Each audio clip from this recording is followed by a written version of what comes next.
Hello guys, my name is GamerNesto and today I want to show you my Melee Pyro build.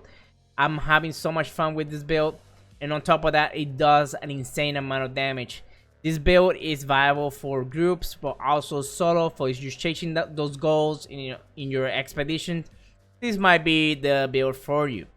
Now let's start with the armor gear here, and of course I went with the Acari set, which provides you 50% increase on your anomaly for 10 seconds each time you apply the heat wave on each enemy, meaning that you want to grab as much enemies as possible when they come at you so you can increase your anomaly power by a significant amount.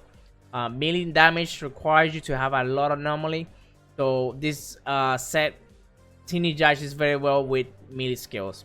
Now let's go over the mods really quickly, which is one of the most important part in this build. I start here with the head. I have Fire Tsunami, which increases the width of your firewall by a significant amount. Also, I included Burnout, which damage enemy by your firewall. The damage they take is increased by 25% for 8 seconds, meaning that the more heat you apply to the enemies, the more damage you're gonna be inflicting on them. Next, I have Damage Absorber. You can also use emerging state, but I'm not really a fan of the mod at the moment, which is bugged.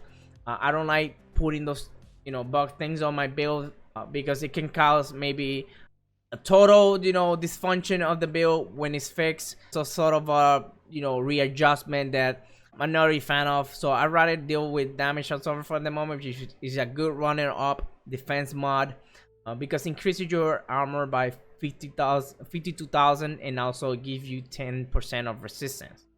Also, I have Tidal Wave, which comes with a Acari chest, which it grants you an additional hit wave before triggering its cooldown. Next, we have Anomaly Echo, which increases your firepower and anomaly power every time that you activate a skill for 15 seconds. And also I have Captain Hunter, which inflicts 25% damage on elites. Very important mod in the build. It makes a huge difference, especially when you are fighting those elites. Next, one of my favorite part of the build, I have the gloves that grants me brawl. I put brawl because it increase your melee skill damage by 100%, but also it came with martial arts, which reduces your cooldown of your melee skill by 50%. Very important mods here, since you are relying on your melee attacks in order to take the enemy down. Those two mods are very essential. Next, another favorite part of my build, because I have twice as hot. Whenever a skill is used, you inflict damage to all enemies afflicted by burn, but also you have Untamed Power, which it deals also damage every time you use a skill within 5 meters around you, and the damage is equal 30% of your anomaly power. Very two essential mods for this build as well. Now let's go over the weapons. I have the Guillotine here, which comes with Radiation Splash. I use this gun to basically debuff the enemy with vulnerable. Okay, very important. That's extra damage that they are gonna receive from your melee skills. Also, it has Morning Wind, which is currently the most powerful mod. I don't really rely on this. Sometimes I'm so busy, I rarely have time to really be switching between guns to use Morning Wind, but you can do even way more damage using Morning Winds mods. Then I have my Death Shield, one of the best guns in the game because it comes with Fortress. Receive up to 43% damage vulnerability on your armor, and also I slap Morning Wind to also have some damage there. All my pistols, I have Fortress and increases the damage again for 43%, but also I included Death Chains. Short and entangle the enemy with chains, dealing approximately 200,000 damage over 3 seconds, and the cooldown is 2 seconds. One of the best mods in my opinion. That's free damage there, especially when you're trying to attack those enemies that are running over in front of you. This can come clutch most of the time. Now let's go over the skill, guys. I'm using Heat Wave, which is an essential skill to use when you're using your Acari set. Also, I'm using Thermal Bomb. You can use Overheat, but not very fan of it because it consumes the burn. You don't want that. otherwise your twice as hot mod will not function correctly. But also I use thermal bomb not only to inflict AoE damage when the enemy explodes, but also inflicts burn. Sometimes I need that little leech to recover myself, and I see an enemy from far away that can tag it with the thermal bomb, and this can come clutch so many times. Same for Feed the Flames. I have that skill to, you know, not only replenish myself, I can also proc a talent that I'm gonna show you in a second.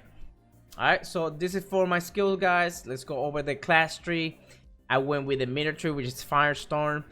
It grants you survivability, and with the Acari set, anomaly power is not a problem.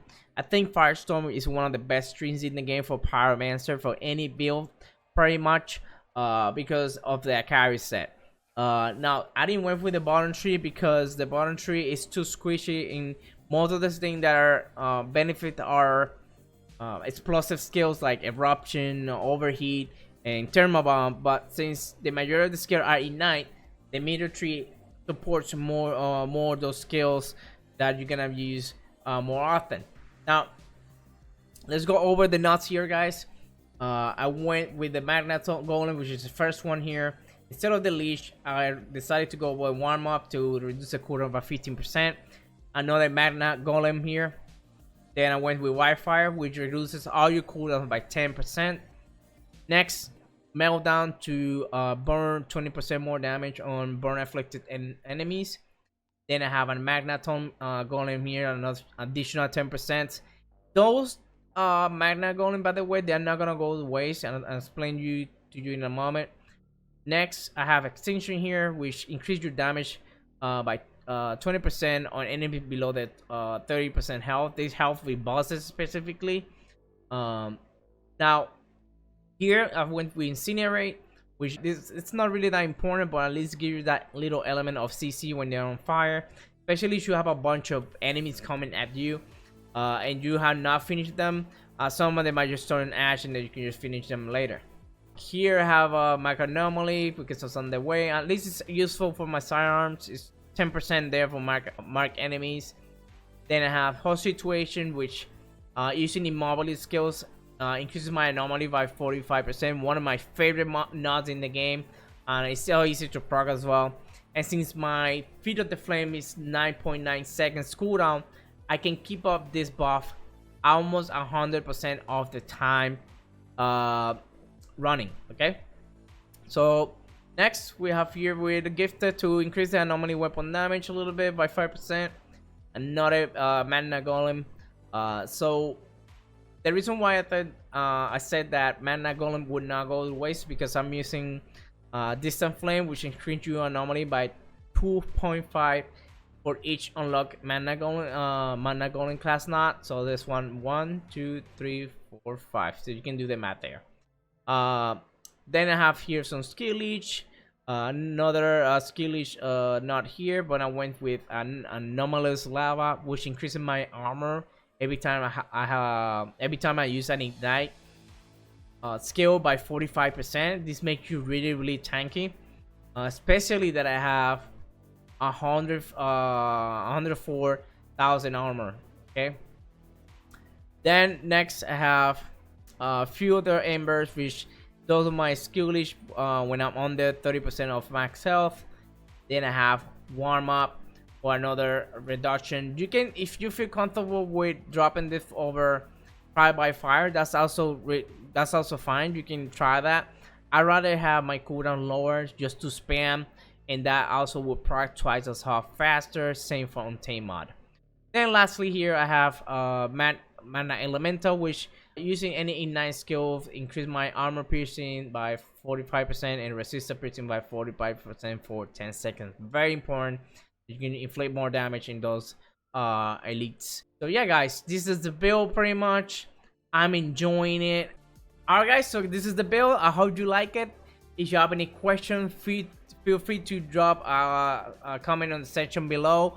Hit that thumbs up. It greatly helps. Also hit that subscribe button if you haven't subscribed, and also turn that notification bell to get notified every time I upload a video.